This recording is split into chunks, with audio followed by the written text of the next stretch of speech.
let's take a look at rapport. Rapport is perhaps the master skill of all success. And this is because it removes the barrier of what holds many trainers and fitness professionals back from achieving their goals. The ability to easily and effectively connect with people will probably do more for your career than perhaps any other skill you can develop. And by the way, it is a skill. Rapport is essential to connect. Only by connecting is someone going to feel comfortable enough with you to let you know where in their life it really hurts or what they need to do to make their life better.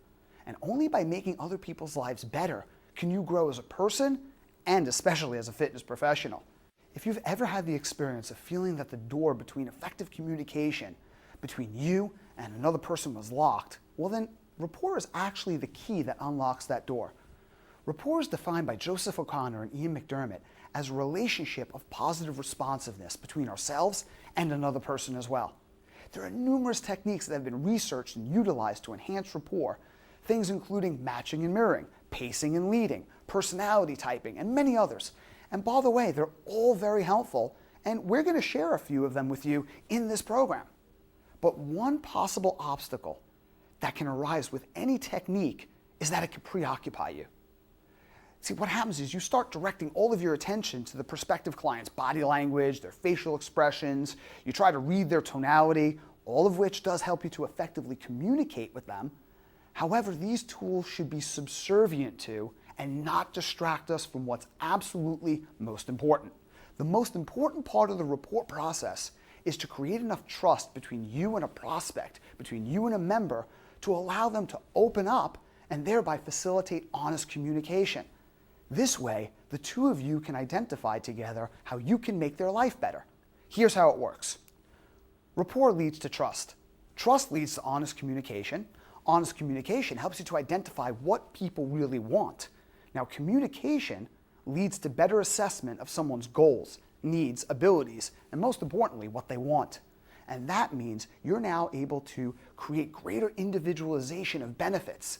The greater the individualization of benefits that you offer, the higher the level of perceived value in the mind of the client. The higher the value, the greater the probability that that person is at some point going to become your client. The key to all of this is commonality. If I share something with you, then in some way, me and you are now similar. We're connected. So if we share similarities, I feel comfortable enough with you that I can relax. From there, the possibility for trust to start to develop in our relationship begins to emerge. Great communicators are constantly seeking a bridge between themselves and another person. When they find it, they cross that bridge, and therefore, they're able to meet people where they are. This requires sincere interest in the member. Never try to impress the member with what you know. Dale Carnegie, in his book, How to Win Friends and Influence People, advised that we'll be far more effective by being impressed with someone than we will by trying to be impressive.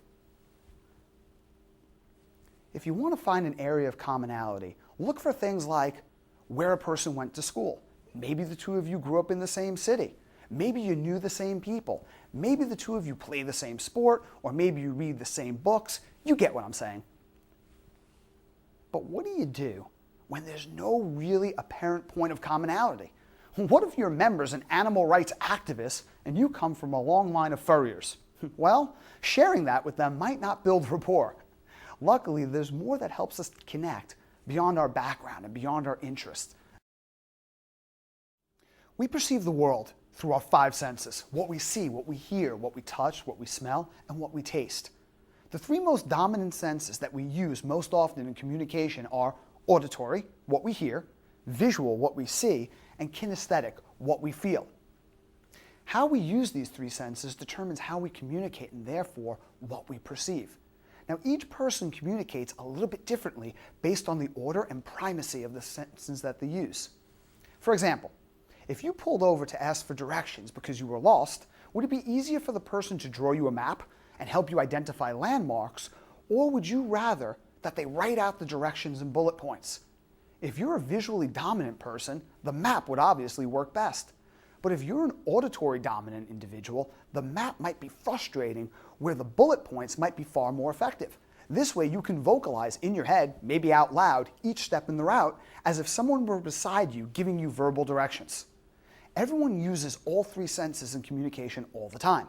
However, we have preferred communication pathways that we tend to utilize predominantly. When our communication pathway is different from the person that we're communicating with, it decreases the ease, the enjoyment, and the efficiency of the communication process. Conversely, our perception is affected by how we use our senses. What we visualize internally or focus on in our environment, how we use our body, how we hold our posture, and all the things that we say to ourselves affect our unique perception. When our communication style matches the person that we're speaking to, we share the experience or we share the state that they're in at the moment. The conversation seems to be in flow. Notice next time that you're out in a restaurant or a public place, two people that are involved in an intense, seemingly enjoyable conversation. Or think about two people in a restaurant who are obviously in love. How do you know? Well, their body language, the intensity, the gestures that they make, and things such as that will most likely be very similar to each other. As a matter of fact, a lot of couples that are really in rapport, all of their communication cues are exactly identical. See, we're not suggesting that you mirror the other person's movements exactly. So if they place their hand on the table, don't immediately place your hand on the table. This can be very noticeable, and as a matter of fact, this can be interpreted as artificial. What we do suggest is that you simply pay close attention to how that person's communicating and then adapt your communication style to the one that they prefer. This is very considerate and requires you to pay complete attention to the other person far more than paying attention to what's going on inside your own head. Adapt your communication style in the following aspects. Rate of speech. People process information similar to that which they speak. Their comfort and comprehension will be enhanced when your rate, inflection, and intensity of speech is similar to their own. Body language. By adapting a similar physiology, you're sending the same sensory messages to your brain that they're sending to theirs. This also assists you in sharing their experience. In addition, you physically represent someone who's similar to them. This commonality may help them feel that the two of you are alike, and if the two of you are alike, you're able to understand them. Choice of words. We select words based on our internal representational patterns. This means that a visual person may illustrate their goals in terms of how they want to look or how they want to see themselves after achieving their goals. A kinesthetic person, when discussing their fitness goals, well, she might focus more on how she wants to feel more so than how she wants to look. Listen carefully for the words and descriptions that each individual predominantly uses. Communicate with them in the same way that they're communicating with themselves. For example, if they express consistently how they want to feel, avoid focusing exclusively on aesthetic changes. If they use certain words like tone or firm, use the same words when expressing the benefits of your program. Even if their description lacks a degree of scientific plausibility, like spot reduction. See, in this situation, it's more important to be effective than it is to be right. Education is a process based on the readiness of the learner. The more you can make an individual feel understood and validated internally, the more receptive they're going to be to learning from you in the future. By adapting your communication style to that of another person, it makes it easier for them to relate to you. It makes them feel like they're being listened to, and it's motivating for them because the communication is centered on what's principally most important to them, not to you. Let's take a brief look at some of the common characteristics of each communication style. People who are more visual speak rapidly. They have a greater or more frequent use of voice inflections. They tend to look up, either to the left or to the right or straight ahead when they're trying to access and process information. They're far more influenced by what they see than what they hear and how they feel. They frequently use body gestures. Someone who is auditory dominant speaks rhythmically, rarely uses any voice inflections at all. When accessing or processing information, they tend to look side to access their temporal lobes. That's where we process auditory information.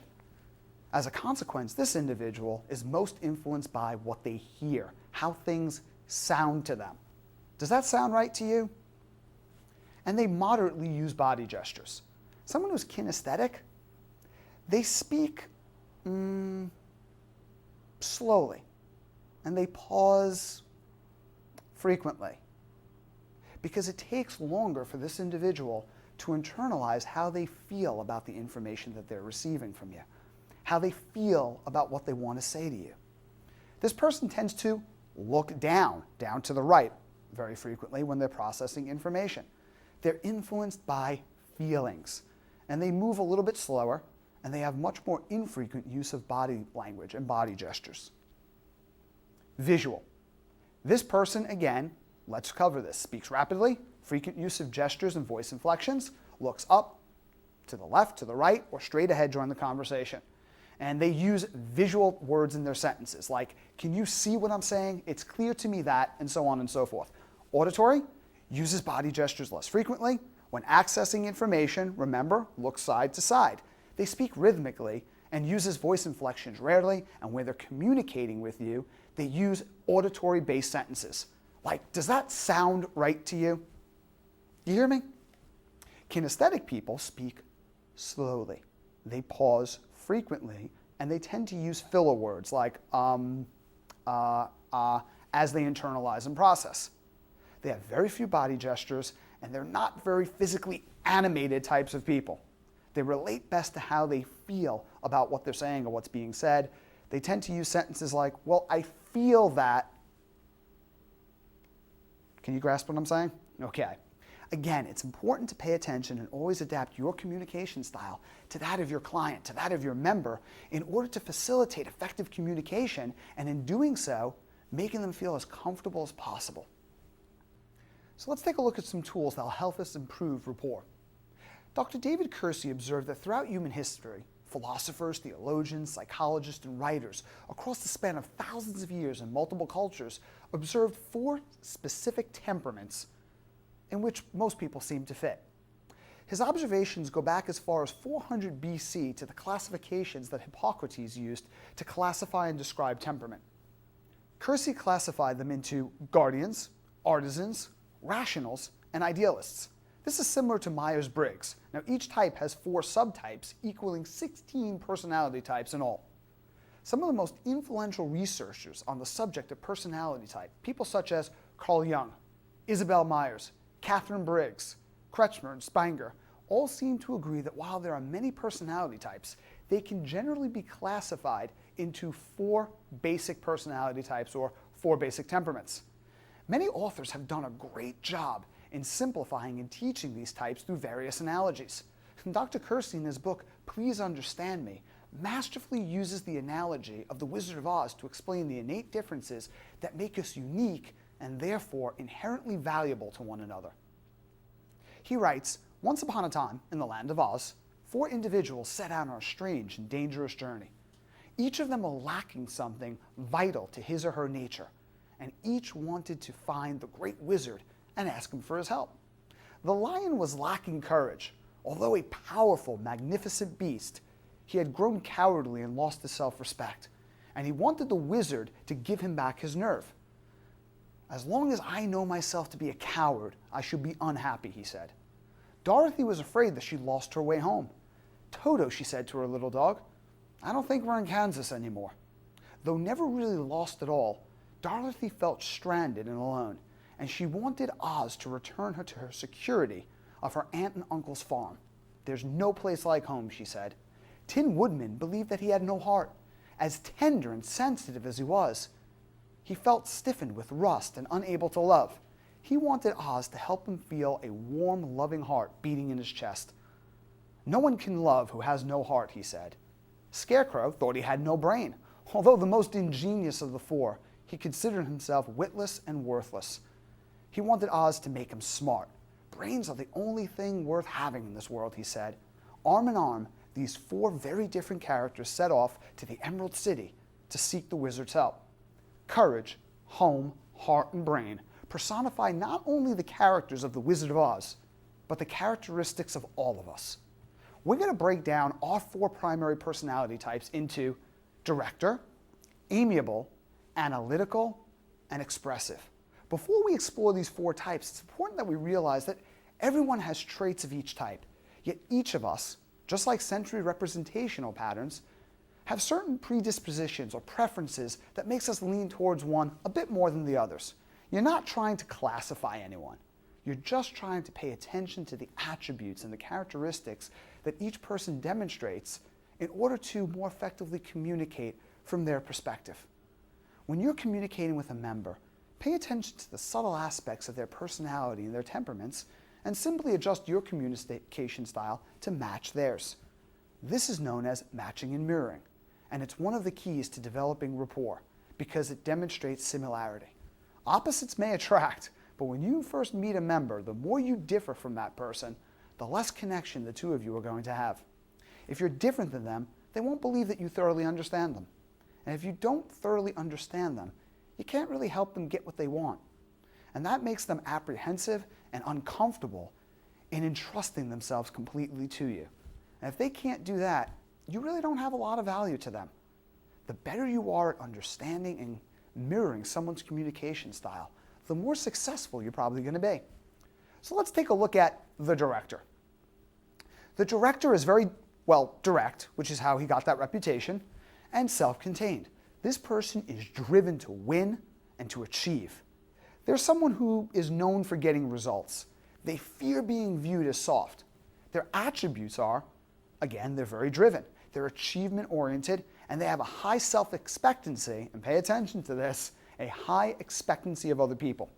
Their liabilities are that sometimes they might seem inflexible, impatient, intolerant, and sometimes lack sensitivity, and they could be abrupt. And they do have a tendency to alienate others who tend to have a different style. So again, some of the behaviors of the director are this person is going to be very bottom line oriented. They're going to become noticeably impatient if they think you're not getting to the point, or if you're giving them all the details and all the research and all the data behind your scientific rationale that went into your program. They seem very self-assured, they're going to seem confident, straightforward, and at times they may even seem abrupt. It's not that they're being rude, they're just very achievement-oriented, and they have very little patience for anything that gets in the way of the achievement of their goal. They tend to make steady eye contact. Usually, even though they're in gym attire, they tend to be well-dressed. They're very high energy, and they seem to always be moving with a sense of urgency at a fast pace. Even movements that are inconsequential seem to be decisive and deliberate.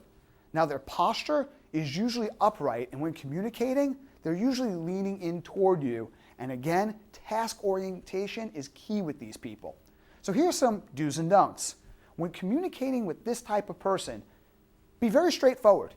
Be clear and concise in what you're saying, and stay focused on their goals. Don't talk about yourself. Appear to be efficient and well prepared, demonstrate competency, and never say anything without first being able to back it up. Here's a couple of things you don't want to do. Don't stray from business. Don't give the appearance that you're indecisive or you're vacillating or in any way that you lack confidence. Don't appear anxious or flustered, and don't leave any of their concerns unaddressed or give ambiguous answers to direct questions. Let's take a look at the analytical. The analytical is someone who is self-contained, reserved, and introverted. Their greatest fear is irrationality.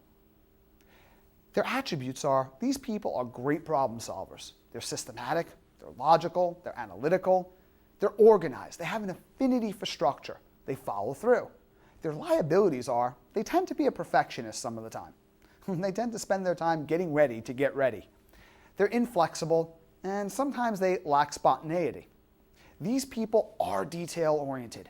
They make up the small percentage of your members who want to know the reasons behind your recommendation. They want to know the scientific rationale behind your program. What research supports it? Can you present correlating data along with empirical evidence to support your training strategy? Then they want references from at least 2 people from their hometown of Hayden, Idaho, who can attest to your effectiveness as a trainer. I'm being facetious, but only to a degree. The bottom line is that these individuals are, for the most part, logical, highly competent, and methodical people. They pride themselves on being rational, reliable, and trustworthy. They, like the director, are not really open to small talk, especially in the beginning of the relationship. But unlike the more extroverted director, Analytical people, well, they're more introverted. To understand them, you need to draw them out through skillfully directed questions. Here's a couple of do's and don'ts. Do be prepared. Do prepare a detailed, methodical presentation. Give supporting data and research if they ask for it. Be accurate and not overly ambitious in the goals that you set for them. Don't show up unorganized. Don't appear to be frivolous. Do not communicate on a personal level. Stick to just the facts, ma'am. Don't appear to be unorganized, and don't appear to lack expertise, and most damaging, do not appear to be relaxed regarding attention to detail. So let's take a look at the amiable person. The amiable person is someone who dislikes conflict and they avoid aggressive behavior. This person is most afraid of change. Their attributes are they're earnest. They really are very warm, they seem friendly, they're methodical, they're thorough, they're a good listener, and they're very relationship oriented. Their liabilities are timidity. Sometimes they have a tendency to lack assertiveness. They vacillate in decisions back and forth. They greatly fear change, and they have an extreme external frame of reference. In other words, other people's opinions, beliefs, suggestions hold a lot of weight with this type of person. These people are absolutely the least assertive of the four, but they're also the most accommodating. They tend to do things more to please you and to please other people than they do to please themselves. These are the type of people that you'll ask, well, Mrs. Jones, does 8 a.m. every Monday, Wednesday, and Friday work for you? And she'll say, well, I don't know. Does it work for you? I really don't want to be inconvenient to you. Are you sure you don't have other people that you need to train at that time? And so forth. They're sweet, but you need to get an affirmative answer for them, or else it's going to be hard to help them really get the results that they want. In addition to that, they might even drive you crazy. They need help setting goals and making decisions for themselves. These people are not very direct, so you have to follow up with them often to determine how they're feeling about their membership or their training program. They're not likely to speak up when they're dissatisfied because they feel very uncomfortable with conflict. This person, unlike the director and the analytical types, are probably receptive to discussing points of commonality, such as mutual hobbies, where you grew up, what your favorite movies are, and anything else that would connect the two of you and strengthen the relationship. If you get right down to business with this person, you're going to seem cold and abrasive. Whereas with the director and analytical types, if you didn't get right down to business, you'd seem unprofessional. And at the worst, you'd even seem incompetent to them. So here's some do's and don'ts with the amiable. With amiable people, do gradually progress into a presentation with an icebreaker, if you will, or a point of commonality before proceeding. Present yourself as someone who's easygoing and soft-spoken. Use testimonials. Who, like them, might have had apprehension, but had similar goals, similar situation, trained with you or used the club, and had a very positive outcome as a result. Use their strong external frame of reference in their favor. If possible, talk about how the results that they're going to receive is going to benefit other people around them who are very important to them. Don't be overbearing. Don't get aggressive with these people. Don't have an urgent, all-business disposition, and don't put pressure on them. Let's take a look at the expressive. The expressive person is the most open. They're the most extroverted and the most direct of all the personality types. This person needs constant stimulation. They have a strong dislike for routine, and their greatest fear is the fear of rejection. Their attributes are they're jovial, they're playful, they're fun to be around. This person is the life of the party. They're very intuitive, expressive, and persuasive. Their liabilities, and sometimes this is very challenging when you meet them appointment after appointment, they have erratic focus, and sometimes they seem to lack awareness of the boundaries of other people. This person, like I said before, is the life of the party. They're going to be extremely engaging and personable, fun-loving, but they're distracted so easily, and they need you to bring their focus back very often. They might as well be put off by an all-business attitude. Sometimes they need a little bit of small talk. They need to connect with you to know they like you, you get on well, before they can trust you. But this person also needs to be held accountable to the things that they need to do, or else there's a high likelihood it's probably not going to get done. They require constant stimulation, constant feedback, constant praise, and they're more motivated to have fun than any of the other personality types, meaning they're most likely to lose interest in the program if the fun factor isn't there. These people are not detail-oriented. They're not bottom-line task-oriented people. Super important for these people to enjoy what they're doing. The more details you give them, the more turned off they're going to become. So here's some do's and don'ts. Do be friendly and engaging. Do provide testimonials. They're also affected by other people's opinions. Use stories, metaphors, analogies, rather than hitting them with fact after fact. Don't appear to be detached. Do not dominate the conversation. And don't discuss details, theories, or research in any degree of depth. Remember, just as with our sensory modalities, everyone's a combination of all these types, but again, can't repeat this too many times, we all have dominant traits and preferred sensory pathways and personality types that make us very unique. The information on personality types, it goes so much more into detail than this certification really gets into. We just want you to have some basic information so you can pick up some clues on how to best interact with someone in order to develop comfort on their part and rapport. Even though you're not really sure sometimes what type the other person is, that's okay. The most important thing to focus on in building rapport is focus on the other person. The key here is not to see how many details about personality types or sensory representational pathways you can remember. The key is to be fascinated enough with the other person to pay attention to the cues that they give you as you communicate with them. Most people are focused on themselves more than the other person during a conversation. Try to learn as much as you can about someone, not only by what they tell you, but by what they don't tell you. The greatest portion of what we communicate, if you remember from before, is nonverbal. How do they prefer to communicate? Who are they as a person? Adapt your style to theirs. See, if you can adapt your style to another person's, you can build rapport with almost anyone. You just need to know how to connect. You need to know how to get some cues on how to connect with someone. Here's some things that you need to pay attention to. What's their appearance? What's their level of personal accessories they have on their body? What's their level of physical movement, energy level, posture? How much physical distance do they put between you and them? What's the degree of touch they use? Are they someone who, when they tell you something, they put their hand on your arm to get your attention? Do they make a lot of eye contact? What are the key words and phrases they use? See, often, when you can observe carefully, it'll be pretty easy for you to match and mirror the characteristics of the other person. Start with just one thing. It could be their posture. Once you have that, perhaps you can match the level of eye contact with theirs. From there, try to use the same words and phrases. For example, if they use the word tone in the conversation, use it in the conversation discussing their program design strategy as well. That's a point of connection. Key is start small and work from there. Is every hair in place? Is this person meticulous? Are they a little bit more laid back? Is their hair undone a bit? See, visual people a lot of times are far more concerned with and attuned to the aesthetic details of their appearance. I'm sure you know someone who gets dressed up or all done up even to, go throw out the garbage. Well, they're leaning more towards that type of person. If somebody comes into the gym with a BlackBerry or a pocket PC, this gives you a couple of clues. This could be a director who's a mover and shaker type, trying to achieve as much as they can within a time frame.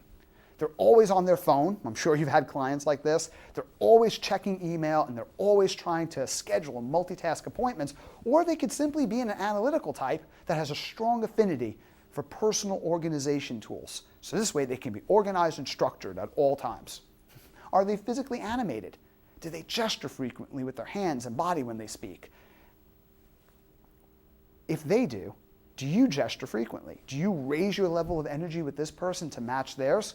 Or do you kind of stick with what's comfortable for you, sending the message, we're not alike and therefore, unfortunately, we don't connect?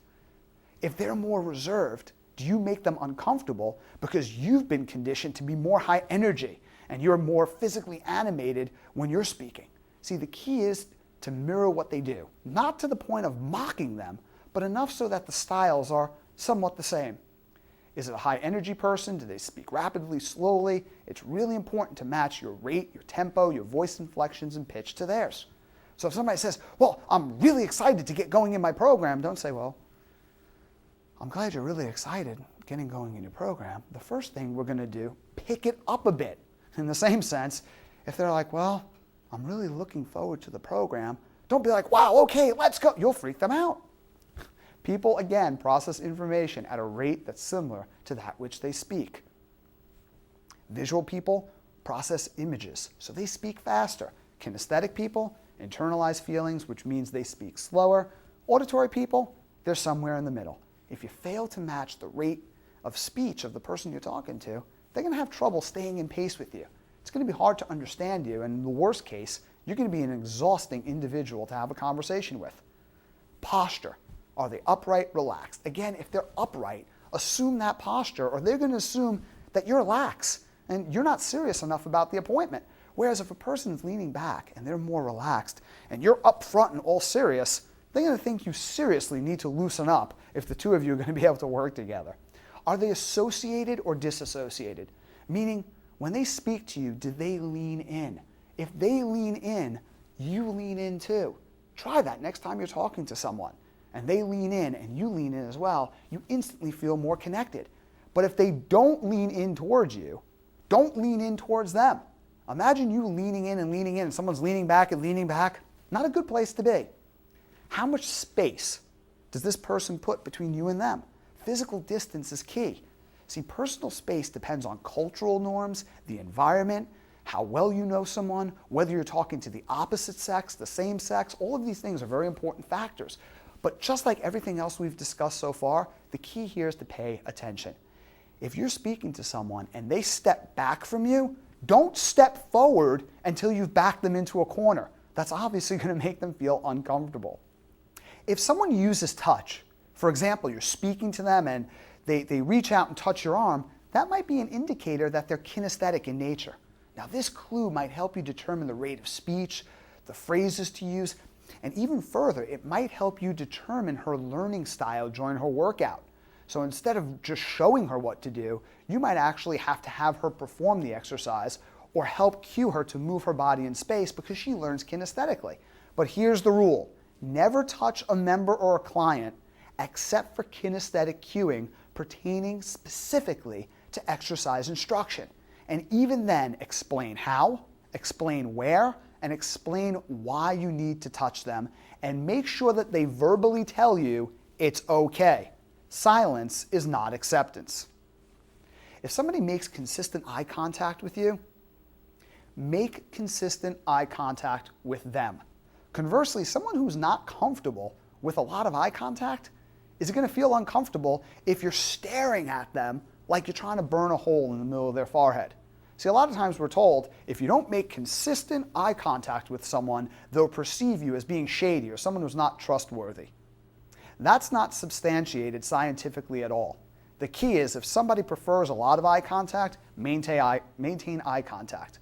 But if you're speaking to someone who, let's say, is auditory in nature, remember, they have to move their eyes away from you, access their temporal lobes to think about what they're saying and how it sounds, and then they come back. They're not going to feel as comfortable if you're just staring at them. So keep the degree of eye contact with another person that reflects their comfort level. Words and phrases. The words that we use evoke specific thoughts, visual imagery, association, and feelings. I used to have a friend of mine in New York City who adored her Shar-Pei. Her dog was her best friend. She took the dog with her everywhere. And I have another friend who lived in another part of New York who had a little boy who not so long ago was bitten by the family dog and hurt badly. Although, not to worry, he completely recovered. Now, if you would just say the word dog around my friend from New York City, instantly you could see her face light up. She has positive emotions, associations, and images that just fire off in her head. Now, if you said the word dog in front of my friend's son, his physiology also changes, but for the worse. It brings back feelings of him of fear instantly. See, even though he consciously knows there's no physical threat, it still affects him as if it just happened. So if somebody cuts out a picture of a Calvin Klein underwear model and hangs it up on his freezer and says to himself every time he walks by that picture, I'm going to have toned abs like that guy. and says it over and over, week after week, day after day, and he gets motivated every time he sees the picture and says, I'm going to have toned abs like that guy.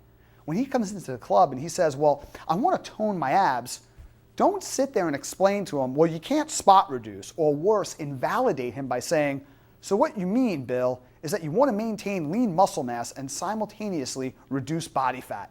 No, he said he wants toned abs. Whether he's right or wrong, how much scientific validation he has behind them, it's all irrelevant. Being right as a trainer is not nearly as important as being effective. Use the words and phrases that other people use, and you'll connect with them effectively and rapidly. No matter how skilled of a communicator you are, everyone's had the experience of, for whatever reason, just not being able to connect. Now, the difference is that most people who are paying attention to the other person, they know they're not connecting. Whereas the natural tendency we have is we're just talking and talking and talking, so even though we're not connecting, we don't do anything different. So the other person just winds up getting frustrated and not wanting to communicate with us anymore. Master communicators are different. They notice that they're not connected, and they keep adjusting until they find that emotional bridge between them and the other person. Another common mistake that trainers make a lot with their clients is somehow in the conversation, things are going well, but you make a mistake and you do something to break rapport. But then you don't get back to communicating on the level that built rapport in the first place. You can avoid this by focusing on three things. One, like we've said many times before, know the purpose of the conversation. What are you trying to accomplish collectively as a partnership between you and the member? Search for common ground and look to observe cues represented in how the other person's communicating, and then simply adapt. See, people assume that they know why they're communicating, but they don't take time to clearly direct their intention. Why is the health questionnaire important? Well, there's a couple of reasons. First, it helps you determine whether or not it's safe for an individual to even begin an exercise program.